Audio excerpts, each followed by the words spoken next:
Hey, what's up, Chris? Matt and Ryan here with the DFS 5-pack. We are ready to talk overlay fantasy sports. You can get the app by going to check them out, guys. Whether you got the iPhone or the Android, overlay fantasy sports, go get it if you want to play on your phone.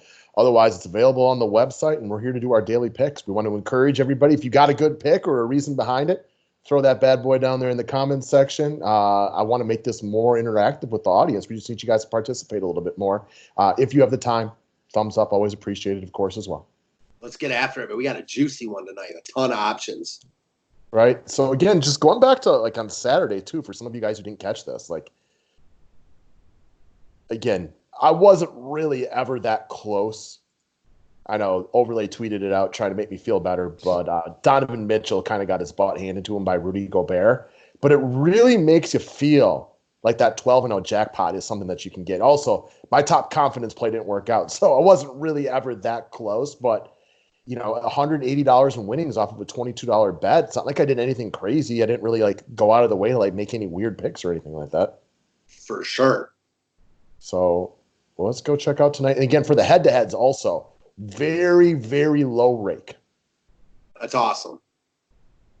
All right, let's start at the top. Two of the best players in DFS, James Harden and Giannis Antetokounmpo. Two guys that step in tonight with their teams being at home and heavy favorites. I think last time we had this one up here, it was a similar situation. We went Giannis. But then I was reminded of something, and that is Mike D'Antoni and James Harden like to get stats for him. So knowing that both of these games have bad implications for the road teams, I'll go with the team that plays their superstar a little bit later, and that's the Houston Rockets. So I'll actually go Harden today. Yeah, I'll go Harden as well.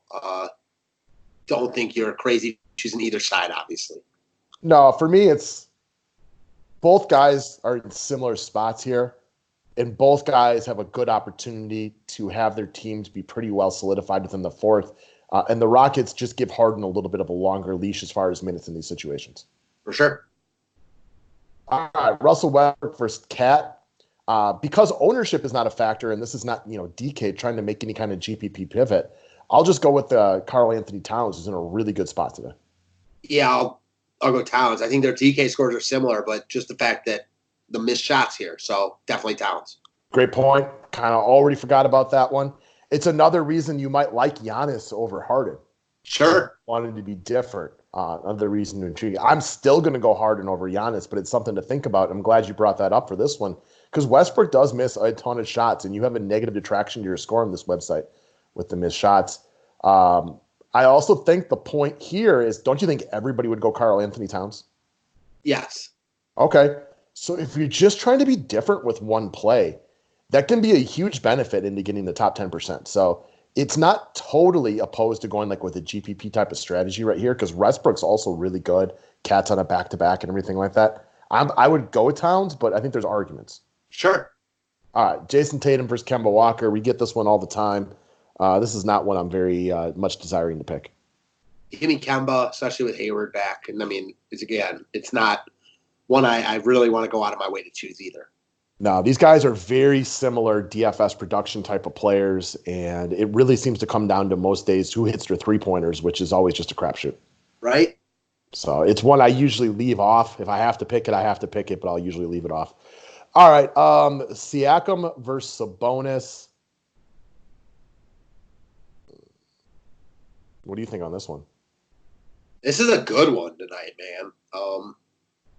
They're all good, right? But this one in particular, like, I don't think I could pick two guys I expect to, like, be as similar tonight than these two, to be quite honest. I don't know about how you feel. I think gun to head, give me Siakam just because he's in a better spot, but I'm not a big fan of picking this one either. These guys are, like, kind of, like, I don't know. Yeah, give me Siakam slightly. Feel like he's slightly the better DFS player because he's just does more offensively. But I like both these guys' games a lot. Right, and with no Kawhi Leonard tonight, that hurts the Clippers' overall team defense, which is a good point for Sabonis. Sabonis should walk into like 45 DK points here like he does every night, All right, next up, Paul George versus Russell. Again, we just kind of mentioned it. There is no Kawhi Leonard tonight. Russell's in the crush spot here, right? Like, this is a guy that you could definitely picture winning GPPs tonight. However, since coming back from injury, he's not been very aggressive. His minutes have not been, 38 or 39. They've both been in the 20s. I love the spot for him, but I don't really trust him to be more aggressive tonight. Again, if I'm trying to win a GPP on DK, which is a totally different story, I'm going to go Russell, but I kind of trust the floor of Paul George more. Oh, not even a kind of there. How could you not trust Paul George's floor more? So I'm with you. Give me George here, although I struggle to choose it because I am liking the idea of Russell more and more as the day goes on. And because there's so many options today, you don't have to choose any of them. No, Russell's going to go off here soon. Yeah, like you said. Go ahead, sorry. So I say tonight's a good night for that, but it's a tough bet to make just with his lack of aggression in minutes so far since coming back. I agree with you on all fronts. Okay. Gobert versus Donovan Mitchell. Oh, what could have been, right? Well, Conley, we already know, is out tonight.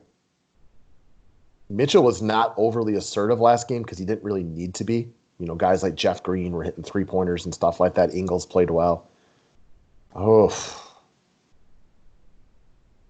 I'm going to go with Gobert, I guess.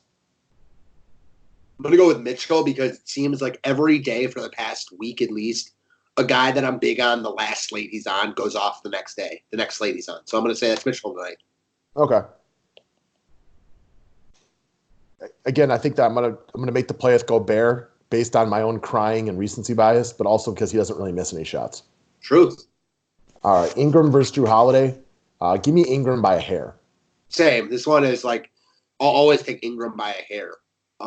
Real life wise, it's Drew by a hair in my mind, but fantasy DFS wise, it's Ingram by a hair. Yeah, I don't disagree with any of that. All right, Kevin Love versus Tristan Thompson. What do you think, Cavs boy? Give me Love here. I don't think the Cavs, win this game, obviously, but I expect a good effort from them here, especially from Love, their best player, who was very critical about this team after the game last time out. Give me Love here, who's just better than Tristan. This is not one I'm trying to pick. Love's obviously the better player, but, man, his minutes are so sporadic. I don't trust Cavaliers to keep this one competitive, so Love can lose some minutes, but he's still just the better DFS player. We've liked Tristan this year, but give me Kevin Love as a DFS player. If they play the equal number of minutes, I would bet on Love every time. Exactly. I'm with you. We see it eye to eye. All right, Marcus Smart versus Colin Sexton. So this is an interesting one. Clearly Smart's in the way better spot, as far as matchup goes. But Sexton is needed much more for his team, especially with Gordon Hayward probably playing tonight. I was thinking the same exact thing. So give me Sexton because he won't be efficient, but he'll play enough to just get it done, I think, in this matchup. It's another one that I'm not lining up to pick this one. Same. Smart's a little banged up too. So I think maybe I would also agree with you and go with Sexton, but I'm definitely not trying to pick this one. Yeah, I agree with you on that. All right, Aaron Gordon versus Isaac. I'll take Gordon. Same. Right now, Isaac doesn't look that great. Okay, Evan Fournier versus Chris Middleton. Ooh, this is a tough one too. You don't like the odds of the Magic playing this game here, but that doesn't mean that it won't happen. But both guys kind of lose run in that situation. I don't know. What do you think on this one? I'm going to go Fournier. He's more needed, and it's a better spot for him. Pace upgrade for Orlando, pace down for Milwaukee. Middleton's better than him, in my opinion, but I don't know. Give me a Fournier here. Yeah, I think I agree with you, but I don't love it. All right. After that, Harrison Barnes versus Bielisa. Recency bias, give me Bielisa. I'm going to go opposite of recency bias and take Barnes. Fair enough. It's another one. I mean, they make these questions tough on purpose. Yeah, exactly. And it's another tough question. Speaking of recency bias, I have liked what we've seen from Markkanen over the past week, so I'll take Lauri Markkanen over Wendell Carter. Same. I will follow the recency bias here. Saw it with my own eyes yesterday. He looks better. Not all the way back, but better. He's still not aggressive enough for rebounding, but he looks better, and Toronto's real good against centers, as you mentioned. Yeah, he's at 4 threes at least 4 games in a row as well, so the shot's starting to fall again. Mm-hmm. All right, Derrick Rose versus Luke Kennard. This is another really, really tough one. We broke down this game for a long time on our DK members only video. Um, Give me Luke Kennard. They leave a lot of wide open 3-point shots, does New Orleans. I like both. Give me Rose. I like both, though. All right, Lonzo Ball versus JJ Redick. I think Ball has the higher upside at any given day, but JJ Redick has been so wildly consistent lately. Lost his fourth quarter last game as New Orleans lost by 400 points to Dallas, but Redick is just such a staple every day. I'll take the high floor. Same. I'll go Redick here also. All right, Shai versus Gallo. Give me Gallinari in a slower half-pace game. This is a tough one because I like the spot for Gallinari like slightly more, but I also think Shai is like the slightly better offensive player at this point, and he's coming off a nice fourth quarter yesterday. I'll still take Gallo, though, because this is just not a good spot for a rookie or a second-year guy. All right, Dennis Schroeder or Steven Adams. So I guess Schroeder, they're linking trade rumors to him in Dallas. I think that would be a good fit. That's not really applicable here, but I would like what he would have to offer to Dallas, who's really been playing good basketball. Dallas's biggest problem is once Doncic is off the floor, they have nobody else to create shots, and Schroeder could really be a big help to them. That all being said, for this matchup tonight, I like Adams. Schroeder's looked good recently, man. I didn't even see those rumors, but he has been impressive recently. Oh, God, this is a really tough one for me. I'll take Adams, but, yeah, I don't love it. I'll say that. All right, Wiggins versus Ricky Rubio. Give me Rubio. Give me Rubio also, but it's definitely very close, as they all are, right? Yeah. All right. Next one, Oubre versus Jeff Teague. I'll take Oubre. With Wiggins back, Teague has not been overly productive. And Oubre's got plenty of games where he's not productive, but I do like him better than Teague here. Same. Okay. Eric Paschall versus Draymond Green. Oh, gosh, this is another really, really tight one. I'll take Draymond, but there's no real rhyme or reason to why. I'll take Draymond also. I think if D'Angelo Russell has a Big Ten shooting game, it will definitely hurt Paschall. Draymond can do a lot of the other things. All right, Zach LaVine versus Toronto, Malcolm Brogdon versus the Clippers. Oh, man. I'll take Brogdon.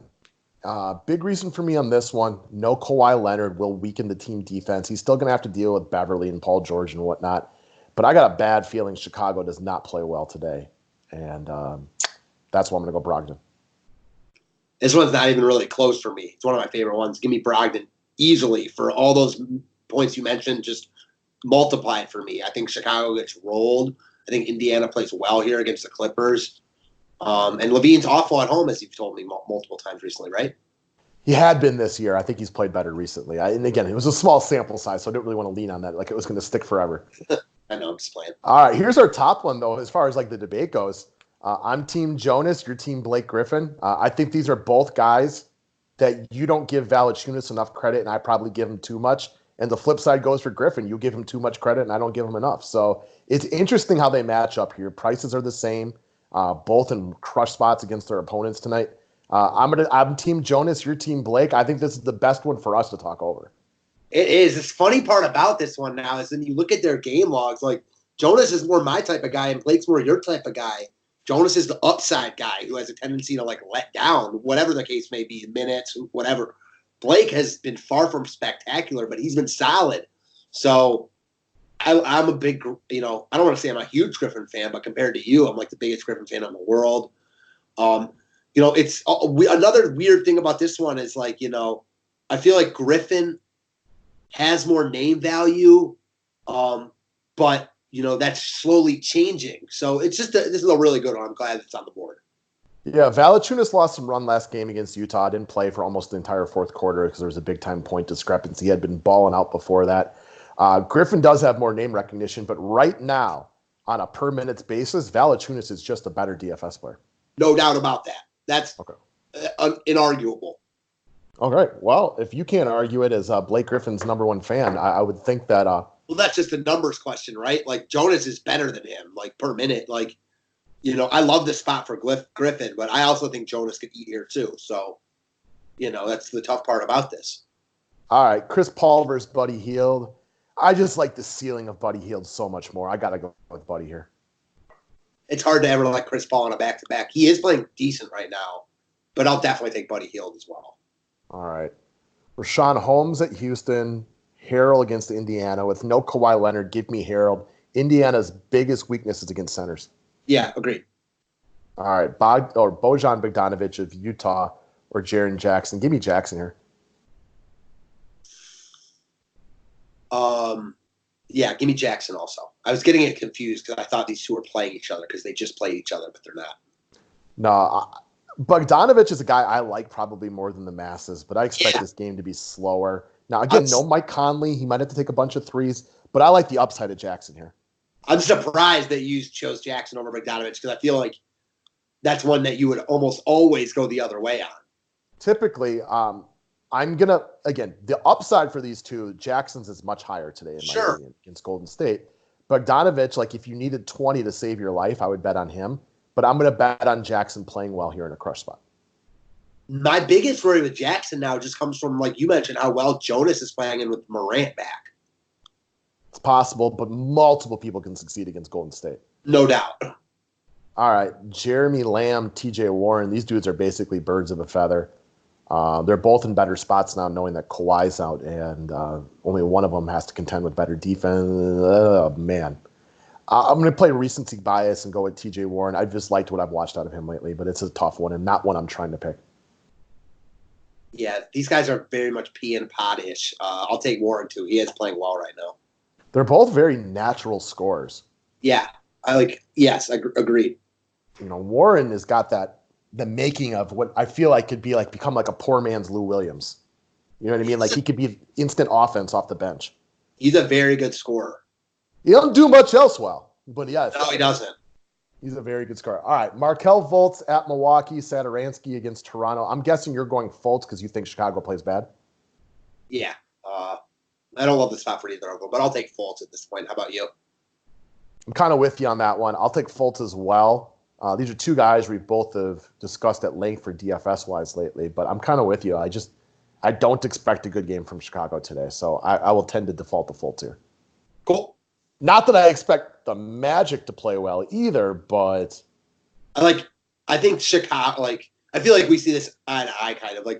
Orlando, might just get rolled because, Milwaukee's just really good. But they're not, in a particularly, bad spot.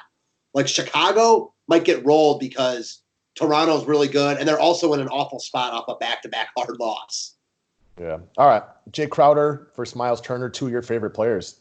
Right. Who you picking? This is two guys you like a lot. I'm going to go with Crowder. I like the spot for him. I'm going to take Turner. I thought you would. I like Turner tonight. Very encouraging last night for me. He is a very polarizing guy. Not sure what has happened to him completely. But I'm still a big fan, so I'll ride him tonight. He's a good defensive player. Very good. The Pacers are another one of these teams that is just loaded with B+ to C+ players, right? There's no A superstar. Even if Oladipo comes back fully healthy, he's not a superstar. He's a very, very good basketball player, but he's not a superstar. And it just makes for a weird pecking order. Makes for a very weird pecking order.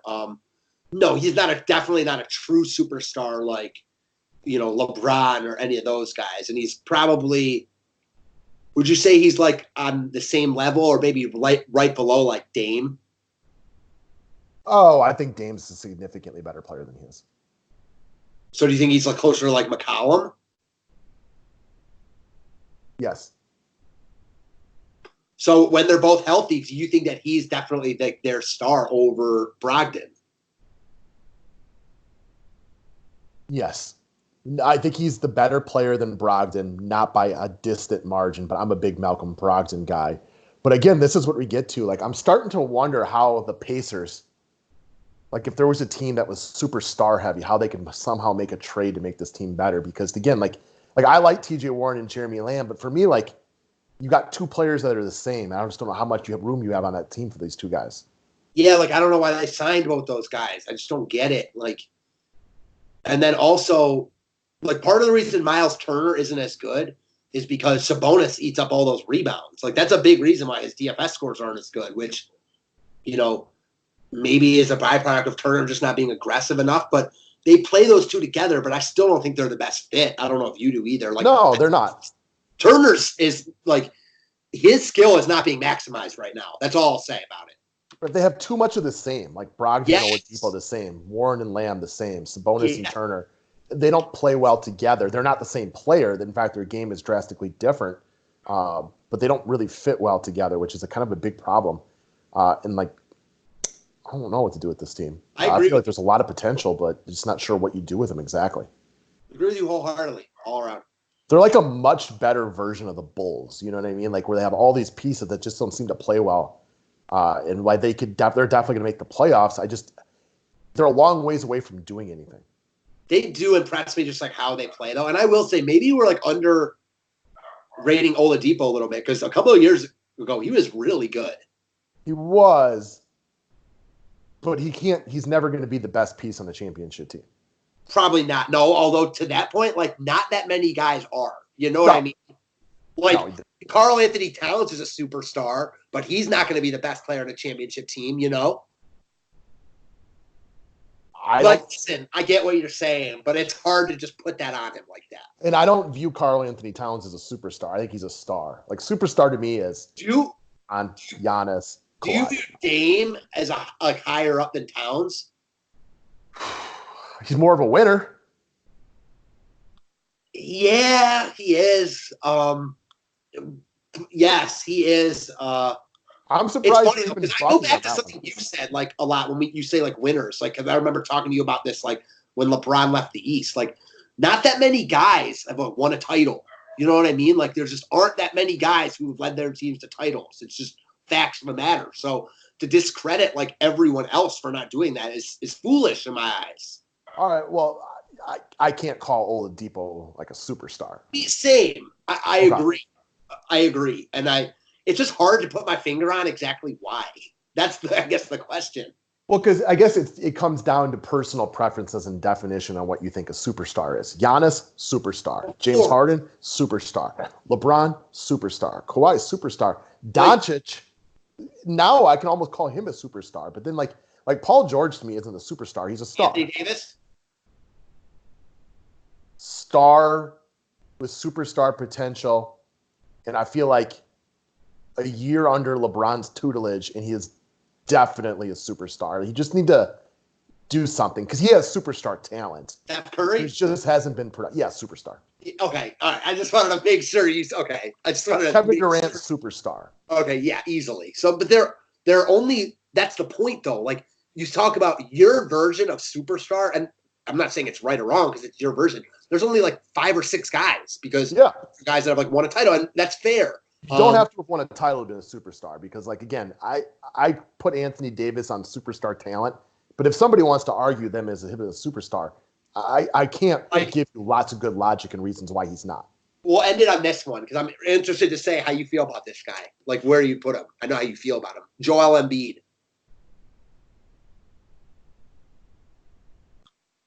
What day is it?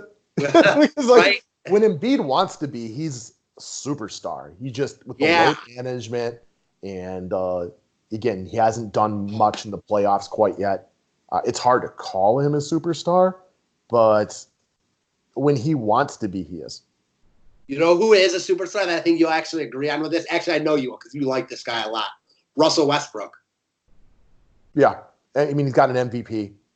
He's been to the playoffs a lot of times. Now, he hasn't been great in the playoffs. I'll give him that. People would say now that Paul George is better than Russell Westbrook. I don't think so. I think Paul George is a guy who gets a little too much hype, personally. But that's just me.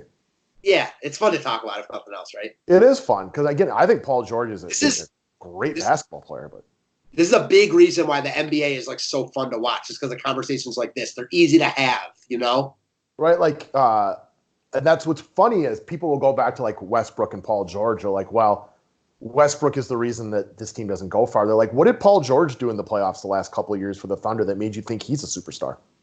Truth. I mean, again, and people, he was really good for the Pacers 7 years ago when they played LeBron. Like, great. That was a long time ago. No doubt. So, all right, it is fun conversations. Yeah. Let's see, is there anybody else that we're missing on that one? Because I'm fully ready to call Doncic a superstar. Yeah, he's based on how you view it, you can't yet, but based on what you see, you can. Yeah, he's such a small sample size just Yeah, over a full season. It's difficult for me not to include him because his offense is overwhelmingly incredible. no doubt.